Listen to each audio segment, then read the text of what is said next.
Hello guys, welcome back to another Tusim. Tunin zong Tusim ta kat hi anasay kinuhitin. Itusim say ding ohile kapanyawin. Agulhalaya atil to. Kitsat ta alay ngay no ta.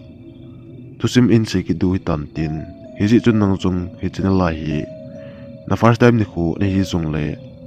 Lala subscribe to ninbol pi in lang. Bell icon ko olin hin ko chun. Tusim adang zong nain muting ahi. Tuun eon zong say tamtaloy hilin at tusim chu pando tawiti. Masang lai hin. Kum nau ku hi. Anating lang li zingin. Hizit chun. Jilevale zong hi. Ana al zingin. Mazar jiding hin. Iwa ado ding hi zong le. Ana asal zingin. Husung chu. Insom le in liho buhi kanahi ufin. Ahin, tinglang hi chun, bolding zong an zipun. Nise le lowai kun buchu nakibol ji ahin. Kiho kusunga kuna hi, kabazaro hi nakikamplale zingin. Hiti chun pala ni ko zong hi ang tal tan ahile. Numaikat hi, hiti, kakusung lampiu, bazar lampi lang ahin, numaikat. Zanoy hin atang siin. Ana chi su in hitin la chun ama hi anakikai li train khusum mi te in zong amanu chu akikai li hi en mudo tawvin amanu chu ipzi a anakikai li hamti hi anakhul khul jing ofin ahin la khusum mi te hin ana hedo him pu ve chuin athilung chu kamang sunga hin akikai li na koma chun ain vui pau ve hiti chun phalani ko zong hi ong chal jing tan ke zong ni khat hi lowai kunin ka chi tan suni salum ke hin na chu kain tong jing tan a hi le nelalam zong hi ong i tan chun ke zong hi ilang chu kong pe tan a hin hi chi in lang kain zo ting le hi chi kabazar lampi u na me no ani ki khai li na kom hi en ki opa ji in a hi Chuin ke zong kong tan hi le kong jing lai hin lamsa lang ho chu apu la zingin ken zong ka bet hi le he che lamsa lang apu gi chu ka bet in ima cha zong komukit di pu na hi chuin ke zong ka lung dong tan atha chun lamsa lang ho hi ka be le in a hin la ima cha chu komu do lo pa ra hin kamsa ho a hi lo le gamzu them hi ba le hin ti tin ka gelin inlang chu kain ki zo thim pitam tan a hi le he chepe na chun kum na noi langa kuna mi khat awa pe ki chu kain za chun ki jong ka ve ki loin a hi le he chemi wa ki chu ka zakit na pun he chepa na chun kalung odong thim tan a hin ton selo chun inlang chu kain jun ki tan in klun na hin ke zong ka kisu thingin a hi le kati chu nu mo se su jingin a hin kana to kalel wal ji hin te tin zan chu kana imu wa tan hi zan chu ka kichol hi anop jing lai ta in kalup na chung ho chu ang wa thla jingin a hi le ke zong imu thelo win kong ki thu khang tan a hi join kum na kom ho chu ka ve le na hi le karum ko jong chu na ki hong tan Chuin ke zong kalung dong le zingi hitia kon kon ting jing thei chu ken la ko pan tu chenin hitia kot an kon jing thei chu kalung don pha na hin kot chu kale kha ke tan hi chuin ke zong ka im ki tan hi le zan khang lang pe a hin kain tul la uwa mi khat awa le bang chu kain hi he chapana chun ke zong im thelo we hin kong ki thu khang ki tan hi kong ki to ka achun kain tul laiwa mi khat awa le git chu akeng tu git hot chu akiza he chapana hin ke zong kalung adong le jingin gavet dit chu zam so ji chun ka po do nom kit puna hi a hin hitia kum jing lai hin ka jun chu ong su tan ke zong jun ta lo de ka ti wang hin ka jun chu a ha su le jingi hi chun kachin nom lo sa chun ke zong ka ki thu do lai chelen to langa chun ka po do ta ni hi to la chun ka po do a hin zun chu ka kitha tan hi le kom na keng langa ko na mi khat awa git chu ken jakit te hi chun ken chong mi wa git mi kyang khunung gin ka za chu ka kinung hei loi chelen ka ve in hi le he chi ka masang lai ta chun nu mai khat von kang baby a an din chu ken mu ta e chun ke jong hi ke chat na chu he pal le la hin he chun mai nu chu ka ve tim tim in hi le he chun mai nu chu akianga hin tul chu ana tong ka tapun hi amazong hita omphe na chun akianga tul to ka lu ku mu chu he chun mai nu jong ololin kamasang lang pi achun einung ngat nin olola chun amazong hi akitol phei phei in achi phei banga chun kamu in a hin he chun mai nu chun akianga tul ato ka lo hi chu ake he the he chapana chun ka kichat na hi khana chun hong sang che che tan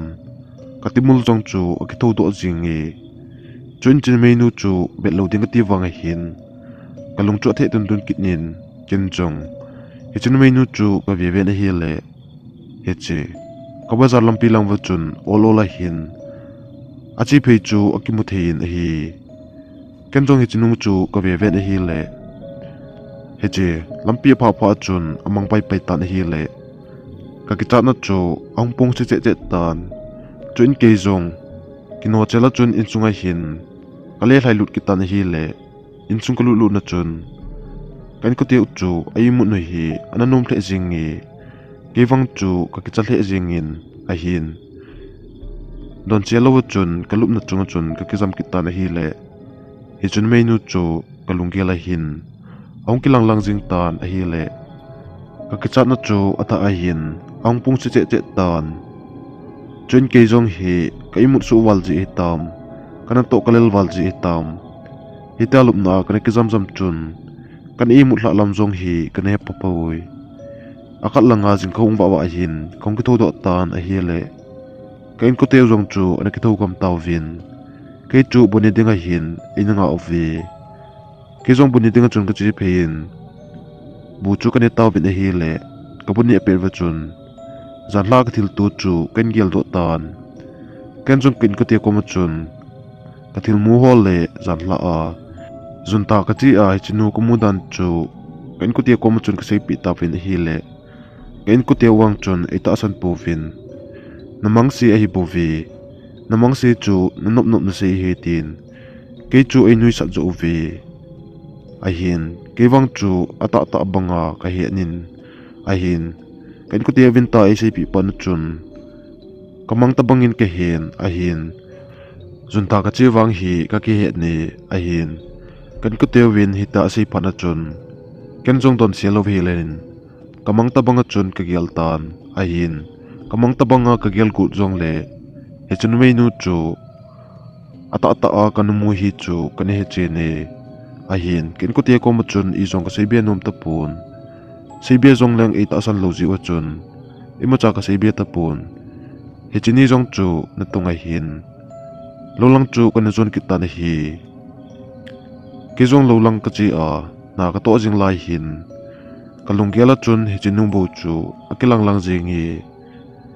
he chapana chun kalung gel jong hi anomo le jingin mata chun in lang hi kongkile ta na hi in kalul na chun kin ko tie jong hi anom po vin ken jong ni hla an chu ko honin kon min zo zo chun ken ko tie chu ka nga ta na hi ni hla lang vela hin ken ko tie jong chu ong lung ta vin ken ko tie ang thun thun va hin ka nau pa ain pu tho chu ken mu ta na hi chun ka del lut loi chalin ka nau pa chu ipitiam tin ket ko te ui ka dong ta vin hi le ken ko te win nong hi tin ain che nau pa in thing apu na hin akeng he cha hin an ki tu kha in akitu kha na ma ha jong hi alin hle jingi he zia chu na nau pa hi kan pu lung tho hi ti na pa to ain ti pa na chun ke jong chu kalung adong hle jingin kanau pa chu kalung ase hle jingi chun kanau pa chu lup nain kalup saw vin zen thei thei chun ka zen taw vin hi le zana hin kanu in hitin an chi boy phu jing lai bazar vin nang zong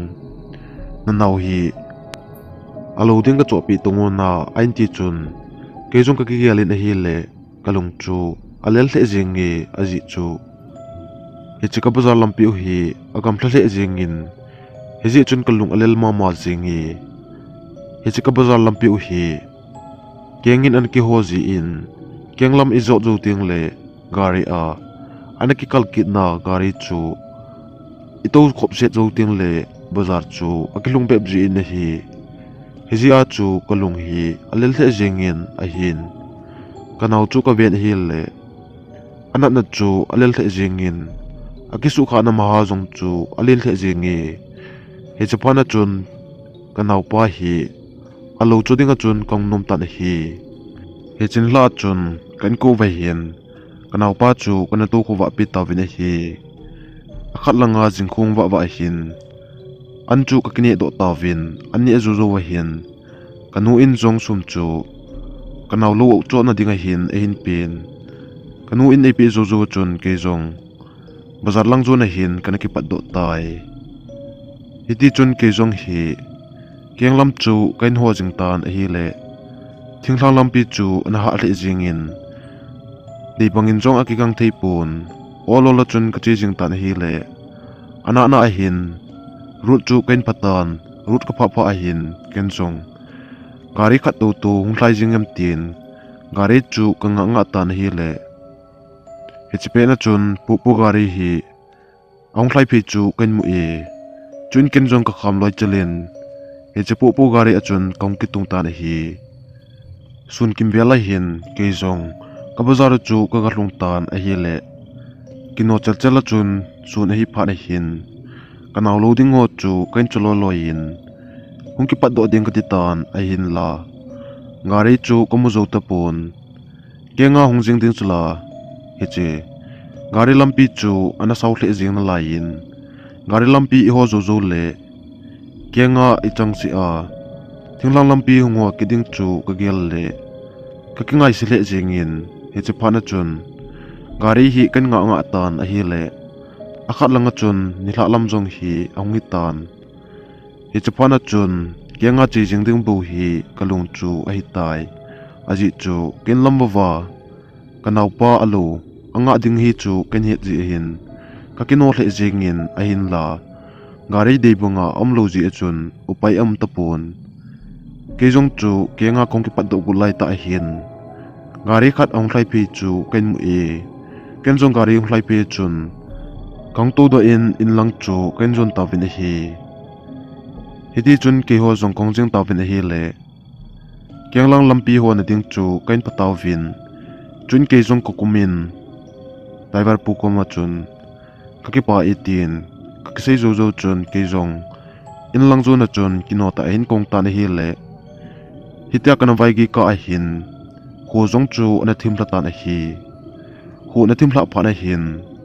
to swa ding kan ki choi chu kan ki gel do ta na hi to swa ding ka ki choi chu ken jong kan ki wa in olola chun kianga hin kongjing ta na hi le ga he dinga chu kenga thinglang lampi kan ho jong hi asaw hle jingin hitia kongjing wang wa hin lampi akim chan jong chu kan phanai pon ke jong kino ta in kongjing ta na hi le hitia kongjing lai chun ka gelo lam ta hin kamasang langa mi khat awa le le chu ken mu e ken jong hi chu ka ve ve na hi le numai khat hi chu ken he du e he chu numai nu chu von kang pi pi in anki von nin he chu nu chun enung ngat kit nin kilang chu e ve kit pu na hi ken jong hi chu nu chu he do te ding ka tin aom na lang chu olola hin kanai phe ta na hi le he chi kamasang langa kamu chu koi madang na hi tupon ni hla khat na kanamunu chu to akitu che ta na hi le ke jong chu ka ti za na hi atha chun ong ki pung kit tan chuin chinu chu ka ve ve na hi le akianga tul ato kha lo hi chu kan he do tai he chapana chun ka na chun ka ding den ta na hi le he chun me nu ka vet ka lo cha chun he chun menu jong chu namang pai pai ta na hi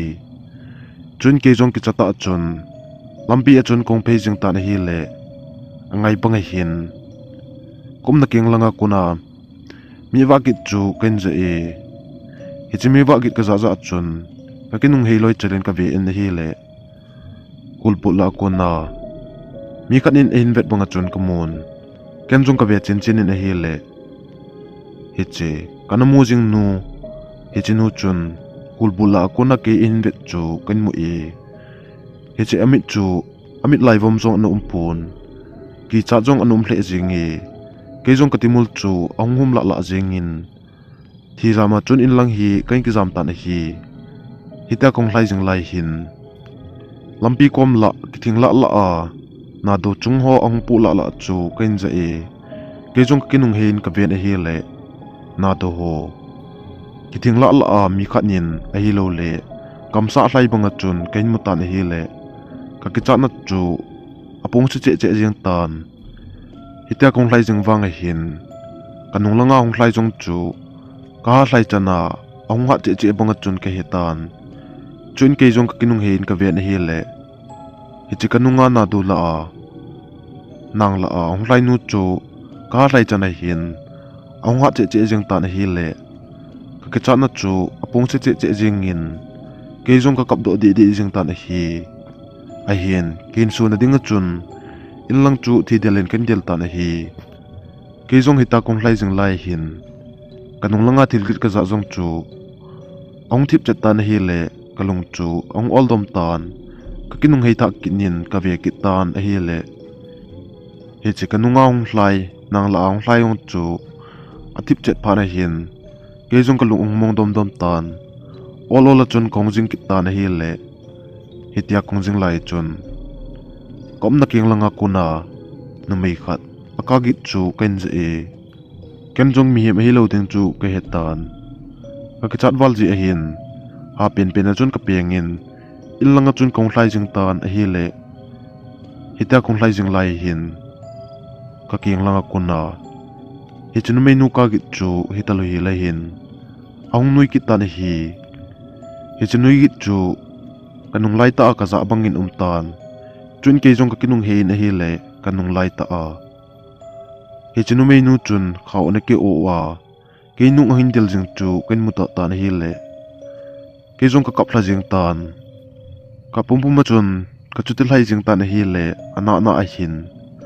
ho chung chu ka ga hlung tan ho sung pha pha a hi ke ho in chu a hi ji in sunga chun ka pum pum ma hin ka lai lu ni na hi le kanule ka pa chu alung dong hle jengin ke chu in ho pi in ipinati ham ipidai banga chu kapum puma inung hlung na hi ham ole ipi boina na tu ham tin ke chu idong le tawin hi le ken jong ka thil to zo se chu kanule ka pa ko mai hin ka sei pi tan a hi le kanule ka pa jong chu ka cha hle jengin alung jong adong hle jengi he chepena chun ka paniau hi ka in wa chun hong lu nien ke ko ma chun hitin ong se nong lama i zong na tu lo hi nam tin ke chu idong tan hi le ken jong ka paniau ko ma hin ka thil to zo se chu ka sei tha kinin a hi le ka paniau win jong hitin an che nang ho nong ma sang je ma chun ke hi ama sangin kana che in he chi ka chi jing lai hin na mai khat lampi a na to chu ken mu to ve hi chun ken jong ka ve ve na hi le hi chun mai nu chu ana to pu mai hin ana kap kap jingin ken jong mi khat to tu ham tin kanai phe phe na hi le amun ka phala gut lai ta hin hi chun mai nu jong chu amang pai pai tan hi le ke jong ka king lap jingin hi chiwang hi adi the te poi ka tin illang chu thi de la kong ki del a hi ke nunga ong hon jong til khat khat ain tu du chu ka hi e kong hlun luna chun na inu kain ho pa in na nule na pa kanang ka dong in hi le nang jong bazara na ni chi chu ka he pha na hin nen ko te ko ma imacha seiloi la kanada hla a na hungding zo chu kananga o hi apa e dama in nang hlun na na le apa ai jinge tin kapania win jong sap in he che pha na hin ke jong chu ka ki cha na hi atha achun hong pung kit ni aji chu kapania win chong ana tu a ken jong kain tu ji a hin ka ke cha na chu a san che che jing zo e a hin ken ku tiau chun thamun thi thi nai ni thamun of fin an chu kane do tawin a hi an ni zu zu chun ka nau pa ka zen ovin ka zen zu zu chun ki chong zan hi ka ke chol du ta na hi a khat langa jingkhung wa wa a hin khosung mi te le hetia bazar an chi zo se chun ki tu bang bang le ki mu bang bang ho chu namu taw vin chu le zan chong hi koima na ki chol tu sa thei pu vin zun tha na chi a chu le pa ma na chi ho zong hi he chinu chu amu thu hi khosung chun ang kitang tan hi le hobung upa hon zong ita thil su chu et phat ba hin hobung upa ho zong ong keu tu vin he chalai mun chu su thiang ding le taw na pati cha man ding chu ain ngai tu ta vin a hi chu in